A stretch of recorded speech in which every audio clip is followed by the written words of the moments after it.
Letos obeležujemo 40 let, ko so prvič in do sedaj edinkrat olimpijske igre, največji globalni in seveda športni dogodek na svetu, potekale v državi, v kateri smo v tistem trenutku živeli Slovenci. Sarajevo je namreč 1984. leta gostilo zimske olimpijske igre. S prijavo je uspelo leta 1978, od 8. februarja pa do 19. februarja 1984 pa so torej tukaj v Sarajevu in okolici in s tem tudi v naši tedanji skupni državi Jugoslaviji potekale veličastne zimske olimpijske igre. Na teh igrah smo velik pečat pustili tudi Slovenci, ne samo kot športniki. Spomnimo se, Jure Franko se je zapisal v slovensko in jugoslovansko zgodovino kot dobitnik srebrne medalje, sploh prve zimske medalje na olimpijskih igrah, tako za Jugoslavijo kot tudi za Slovence. Ne samo kot športniki, velik pečat smo pustili tudi pri konstrukciji objektov ter predvsem pri organizaciji, pri izvedbi samih olimpijskih igrah in s tem dodali močan kamen v ta veličasten, največji svetovni športni dogodek. Tudi zato je Sarajevo z okoliškimi olimpijskimi hribi na nek način za Slovence pravi kraj spomina. Prostor, ki je zelo močno zasidran slovensko kolektivno zavest oziroma v spomin, čeprav v bistvu se nahajamo na prostoru, ki je izven slovenskih meja. Mnogo generacij Slovencev je raslo z zgodbami o olimpijskih igrah, zgodbami o Vučkotu, torej maskoti olimpijskih iger in seveda raslo z lokacijami olimpijskih iger.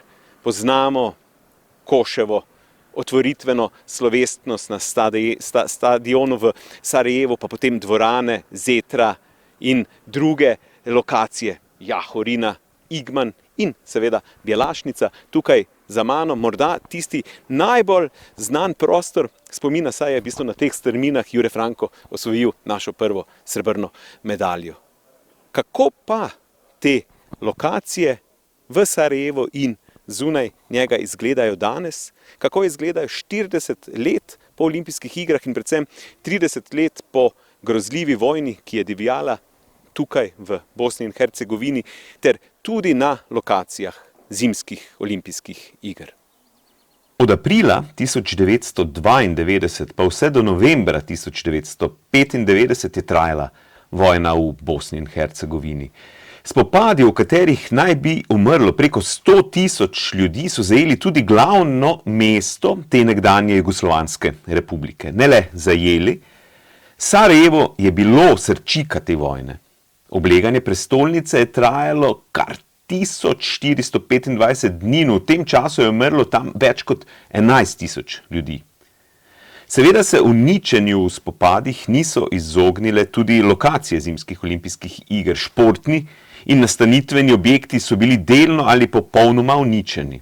Propadanje pa je sledilo tudi v naslednjih desetletjih po vojni. So pa danes te lokacije, vsaj nekatere, tudi zaradi uničenja postale neke vrste mesta tako imenovanega temnega turizma. Ena od lokacij zimskih olimpijskih iger je bil hrib oziroma kar gora s svojimi 1600 metri Trebevič, ki leži jugovzhodno nad Sarajevom.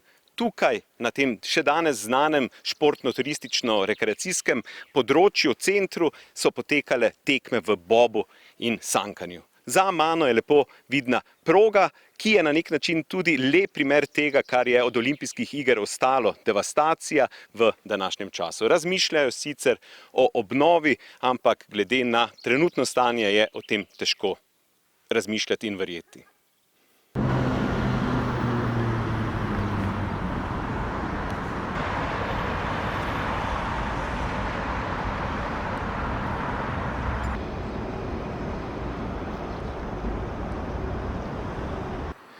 Vse do sedaj opisane lokacije so seveda vezane na okolico Sarajeva, ampak srčika olimpijskih iger je bilo mesto Sarajevo.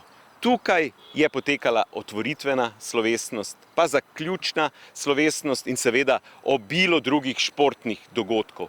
V ta namen so v mestu zgradili oziroma dogradili športno infrastrukturo, športni stadion Koševo, pa dvorani Skenderja in Zetra, olimpijsko vas, hotele in tako naprej. Vojna v 90-ih letih je močno poškodovala vso to infrastrukturo, vse te stavbe. V zadnjih letih jih pa močno in intenzivno obnavljajo oziroma so jih obnovili. Seveda vse dele še ne, tale za mano je trenutno še vedno v slabem stanju, ampak nedaleč v stran pa je lepo obnovljena športna dvorana, torej Skenderja, ki se danes imenuje dvorana Mirze Delibašića.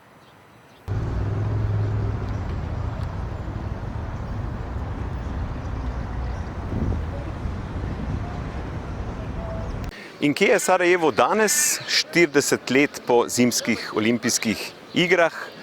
Lahko bi rekli, da je očitno, da se turistično po težkih desetletjih razpada Jugoslavije in seveda vojn ponovno prebujajo. Turizem gradijo tudi močno na zgodbi olimpijskih iger oziroma na dediščini olimpijskih iger. Vse to je močno vidno in prisotno po celem mestu. In Slovenci smo tukaj pogosti in številčni gostje, smo dobrodošli in tukaj se lepo počutimo. Kako bi ne bili dobrodošli, saj so nam že 84. leta domačini rekli, da volijo Jureka in seveda s tem tudi nas, Slovence, više od bureka.